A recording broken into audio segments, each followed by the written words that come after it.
people like me. You need people like me so you can point your fingers and say, that's the bad guy. That's the bad guy. That's the bad guy. That's the bad guy. That's the bad guy.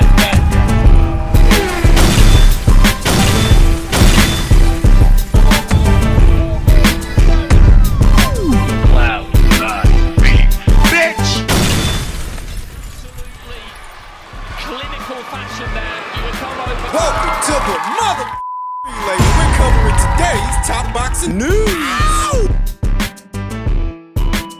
Okay, we'll start with this. A second look at Caroline Dubois' upcoming fight with Bomi Shin of South Korea on the undercard of Lauren Price versus Natasha Jonas. We've already talked about the context and how it's bad optics for Caroline to have gone in this direction when Beatriz Ferreira was available for a unification match. We've been all through that. Now let's talk about this fight. Caroline Dubois sports an unblemished record of 10 wins with no losses, 1 draw, 5 knockouts. WBC lightweight champion. To Bomi Shin, who sports a professional record of 18 wins with 2 losses, 3 draws, 10 knockouts, having never been knocked out. In 23 professional bouts, you might be a lot more familiar with Caroline's methodology than Bomi Shin, as Bomi Shin does most, if not all, of her fighting in the Far East. Best described as a mid-range to inside pressure fighter, a slugger, a mauler, a brawler. And a strong one, at least at super featherweight. A fearsome one at super featherweight. So fearsome, she actually pushed Delphine Persoon back. She actually had Delphine Persoon on her back foot. Turned her into a boxer. I couldn't believe it. I've never seen Delphine Persoon break character before that fight, but Bomi Shin is so aggressive mid-range to inside, that's what she did. Delphine managed to escape with a split decision. That was in May of 2023. Bomi Shin has fought 3 times since then, and she's currently on a 3-fight winning streak, having stopped 2 of her 3 last opponents. Last in action in December of last year, so she ain't got no ring rust to have to shake off. She fought in December, where Caroline fought in January against Jessica Kamaria in a fight that ended in a technical draw due to a clash of heads, though if you saw it, you saw what direction the fight was going. Jessica was well on her way to getting knocked out. Caroline's a strong puncher. She's a very strong puncher and an aggressive fighter in her own right. So what you have in Caroline Dubois and Bomi Shin are 2 very aggressive fighters. So how's this fight gonna look? I believe that Caroline will decide to put her boxing on display in this fight, and her movement. Since Bomi Shin is not a fighter that she has to chase, Bomi Shin will be the aggressor, and Caroline will be the defender, the counterpuncher. Hanging back, setting traps, looking to land hard punches so that when she does, she can step in and bring other punches over. Bomi Shin, she'll be there to be hit. She'll be there for those counters. Bomi Shin is formidable, but technically she's not sound, swings very wide, and takes big chances to land big punches that leave her open. She'll be there to be hit. She'll be there for those counters. Her durability will be tested because physically, Caroline Dubois, she's strong too. She's a strong puncher herself, but she's not just strong, she's fast, athletic, light on her feet, and she can move. And thus, I expect her to slip and hook, roll and counter against an advancing Bomi Shin that'll be looking to close the distance and let go of combinations, but will be countered and met at the door. Now, whether or not Caroline can stop her is something else, as Bomi Shin has never been stopped. She's never been knocked out, but you know what they say, there's a first time for everything. The fact she's moving up in weight for this fight, fighting a girl who's a bit bigger than what she is used to, you never know. Her durability will be tested. Aesthetically, it's not a bad fight. It's not bad. It's just not better than a Ferreira fight would have been. That if Caroline Dubois wants to go undisputed this year, if she wants it so bad, why would you choose Bomi Shin over Beatrice? It's obvious why. And we've been all through that. Aesthetically, though, the Bomi Shin fight is not a bad fight. That's going to be an action fight. That's going to be a shootout. And it goes 2 ways. Either Bomi Shin's aggression is going to work against her, against Caroline Dubois, or she can take what Carolyn's got and do enough to make Carolyn more uncomfortable than anybody's ever made her. Though I happen to think it's gonna be the former, it's not gonna be the latter. It'll be Carolyn creating distance to walk Bomi Shin into punches, very hard punches. Maybe she gets her out of there, maybe she just beats the hell out of her, but Bomi Shin endures. Either way, I've got Carolyn Dubois winning the fight, and it's not a bad fight. It's not bad, it's just not better than the Ferreira fight would have been. Caleb Plant. Former IBF champion Caleb Plant is planning a summer return once Edgar Berlanga, Charlo, and Jaime Munguia. Former IBF super middleweight title holder Caleb Plant wants to catapult his career towards getting another crack at a crown. Caleb Plant, 23-2 with 14 knockouts, ranked number 4 by The Ring at 168, has had to work his way back up the ladder once again ever since suffering his first loss via knockout to Canelo Alvarez back in 2021. Since then, Plant knocked out Anthony Durrell the following year and suffered a unanimous decision loss to David Benavidez the year after that. Last time out, in September of last year, Plant scored a 9th-round stoppage in a hard-fought fight against Trevor McCumbee. Crawford. He's not active enough. Caleb Plant is not active enough. The last time he fought more than once in a single calendar year was back in 2021. Since 2022, he's been boxing once a year for the last 3 years. I don't know why so many boxers got it in their head that they can catapult their careers on a schedule like that, boxing only once in a single calendar year. That makes it easier and easier to forget. To forget about you. Whatever comes my way, I'll be ready for it. Plant told the media on Saturday, I absolutely want the Edgar Berlanga fight, the Charlo fight. If Jaime Munguia can work his way back into being something that is worth going after, I will take that as well.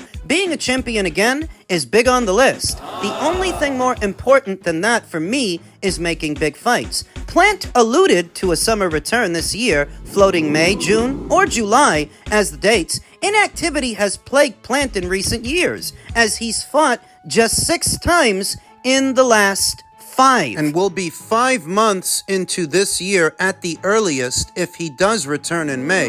If he doesn't, we're looking at 6 or 7 months into this year before he comes back. He's pissing the time away, and you all know why. It's because he doesn't want to change his decorum. You stay at the PBC, and you rely on them to sort you out. You're gonna stay on this schedule. Fights against Berlanga and Charlo would be marketable matchups due to the brewing beefs Plant has experienced with each of the contenders in recent years. The Charlo fight would be theoretically easier to make because Plant and Charlo are both tied to the PBC. But Charlo smokes crack and has been mostly inactive in recent years, fighting only once since June of 2021. You heard that right. Still unbeaten. Caleb Plant became the IBF super middleweight champion in 2019 by defeating Jose Uzcategui via a unanimous decision and defended the title 3 times against Mike Lee, Vincent Farfendugan, and Caleb Trax before losing to Alvarez, who did what the supposed Mexican monster could not.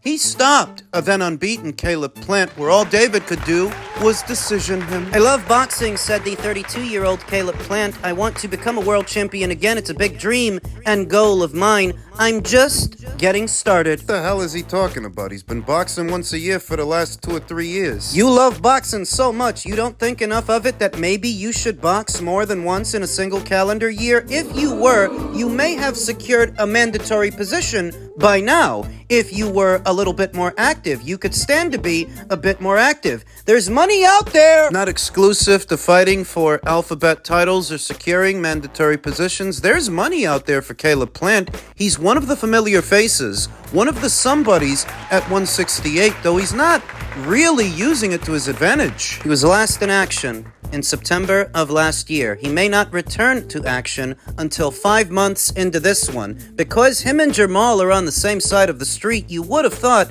they'd get that done by now. They would have. But they still haven't. The last we heard as it pertains to Charlo, he was going to need another comeback fight, another tune-up fight to shake off the ring rust against Cornflake Lamana. But according to Cornflake, Charlo had to withdraw due to mental health issues, which we talked about here on the channel. Then why does Caleb want to fight him? Charlo sat out all of 2022, fought once in 2023, then sat out all of last year. So he's basically fought only once in the last 2 going on 3 years. Trash. Explain to me what there is to be achieved in fighting today's Charlo, who's a quasi-retired fighter that seems to be battling either substance abuse or mental health issues. Whatever's going on, something is, because the man barely fights. Why would Caleb Plant make it a priority to fight him? I mean, you already slapped the shit out of the guy. You already embarrassed him. He didn't even do anything about it. Pursuing an actual boxing match with him just reads like overkill. What else is there left to do? There's nothing to gain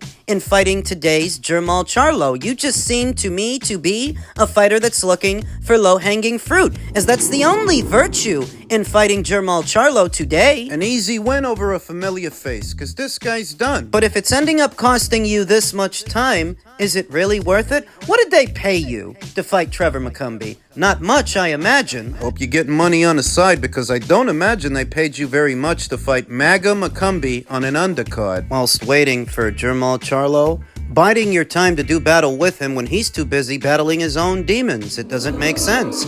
It's a waste of time. There is some name value attached to a Caleb Plant fight, but he's squandering it, staying on the PBC side of things. American fighters so often don't want to expand their horizons, maybe fight abroad, do a bit of traveling. Well, if he signed a matchroom, he wouldn't have to. He says he wants to fight Edgar Berlanga. That's where Edgar Berlanga is. You figure that if he were to go to Matchroom, ink a 2-fight or a 3-fight deal with them, they could keep him busy and build up that Edgar Berlanga fight. Help to promote it because Edgar's on the bounce right now. He just lost to Canelo Alvarez. He's said to be coming back, I believe it's in March. What are you gonna do till then? Wait for Jamal? Now think about that. Edgar fought Canelo Alvarez in September. Caleb boxed on the undercard, but Edgar may end up coming back before Caleb. Caleb might come back anywhere in between May to July. And on that schedule, does he even box more than once this year? Fighters are too content to have this sparse schedule of activity that doesn't lend itself to their marquee value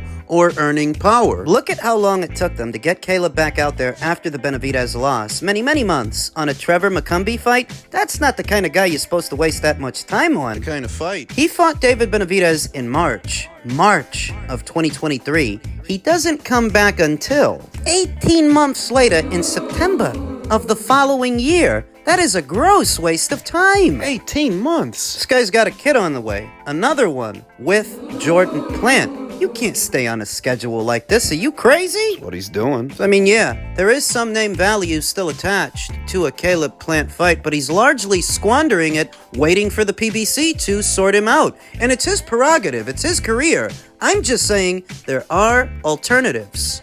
Finally, in men's heavyweight news, Andy Lee reveals Joseph Parker's greatest strength ahead of Daniel Dubois clash. Former world middleweight champion and esteemed trainer Andy Lee believes that his charge, Joseph Parker, holds a psychological advantage over Daniel Dubois. The pair will collide in Riyadh, Saudi Arabia on February 22nd, featuring on the undercard of Better B vs. B Vol 2. Ahead of their showdown, however, a lot has been made of Dubois, 22-2 with 21 KOs, calling out Oleksandr Usyk immediately after the Ukrainian's second win over Tyson Fury last year. The Brit has, of course, already squared off against the bona fide heavyweight king, suffering a 9th-round stoppage defeat back in 2023. But still, this new and improved version of the IBF champion is clearly gleaming with confidence, firmly believing that a rematch with Usyk would be vastly different. At the same time, though, Daniel has given off the impression that he's overlooking Parker, 35-3 with 23 KOs, a former world champion who's coming off 2 stellar victories over Deontay Wilder and Zhilei Zhang. 4 overall. He's on a 4-fight winning streak. Regardless of the champion's approach, Parker's head coach, Andy Lee, insists that the New Zealander's boxing IQ will ultimately prove too much for the 27-year-old. What Joe has is intelligence. Lee said on DAZN's face-off between Dubois and Parker, he's a clever fighter. And that's how he defused the power of Deontay Wilder. That's how he outfought and outsmarted Zhilei Zhang. And now what he has, which people underestimate as well, is added size. I felt it every day on the pads. Since linking up with Lee, Parker's career has only gone from strength to strength, with the 33-year-old producing some of his most assertive performances in recent years. That said, Dubois is coming off a career-best win over Anthony Joshua, halting the two-time heavyweight champion with a stunning 5th-round KO last year. And so, with both fighters enjoying a fine run of form, it would appear that their clash, now less than a month away,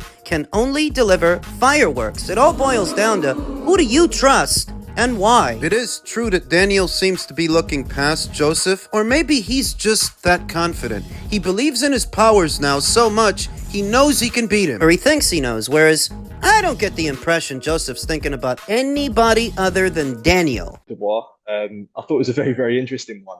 But one thing I wanted to point out that your trainer Andy Lee made, he said, when the pressure is on him, he will revert back to type. Is that which obviously reverting back to type would probably be referencing the fight with Joe Joyce and Alexander Usyk. Is that fully something that you subscribe to as well? You believe that you can make him sort of question himself in there? When things aren't going the way they usually go for Daniel, then he does. It looks like he has a bit of trouble in the ring. He did, questions will be asked of him. Is he going to revert back to type? But we have seen though an improvements in those fights with Miller and Hrgovic. There were times in that fight where it was going the other way. Hrgovic was catching him with a lot of right hands. Miller was putting it on him.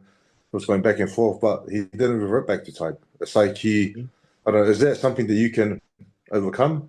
We've seen him overcome it in these fights, so maybe he's been working on it. And maybe he'll be much more improved for the fight with me. He's not underestimating Daniel the way that Daniel is underestimating him, so perhaps that gives him an added edge going into the fight. That outlying factor, that intangible. But I can't base a forecast on intangibles alone. Maybe it'll matter the night of the fight. Maybe it won't. That's what makes it an intangible. It's all in the name. Doesn't give you a good enough grasp on what's going to happen. No, for me, the outcome of this fight all boils down to power.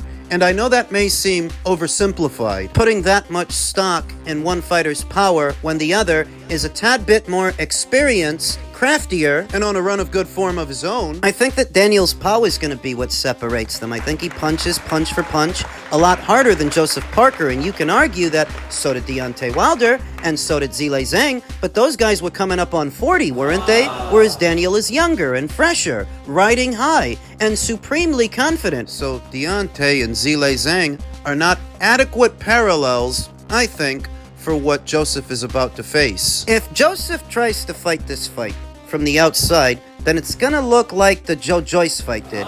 If he tries to match Daniel's output mid-range to inside, he'll get overpowered. Give Daniel what he wants, because he wants a gunfight. So that's not a good idea either. I hear Andy Lee talking about Joseph Parker's size, that he's put on size, and as a result, he's putting on power. Maybe he's got a little bit more power than before. Maybe. But he's never been a one-punch knockout guy, and I don't think all of a sudden he's going to become that now with Daniel. If you're going in there for a gunfight, you're going to find one, and what you're going to find out is Daniel's got the bigger guns. What might seem like an oversimplification, but don't forget, this is the heavyweight division. The one division where you're literally always one punch away from getting knocked out. Sometimes at heavyweight, it really is that simple. It was in Daniel's last fight with Anthony Joshua. Could be the case in this one too. He's feeling himself. Somebody's going to derail Daniel. I've no doubts that someone will, but I don't think it'll be Joseph Parker later on this month. No, I've got Daniel stopping him.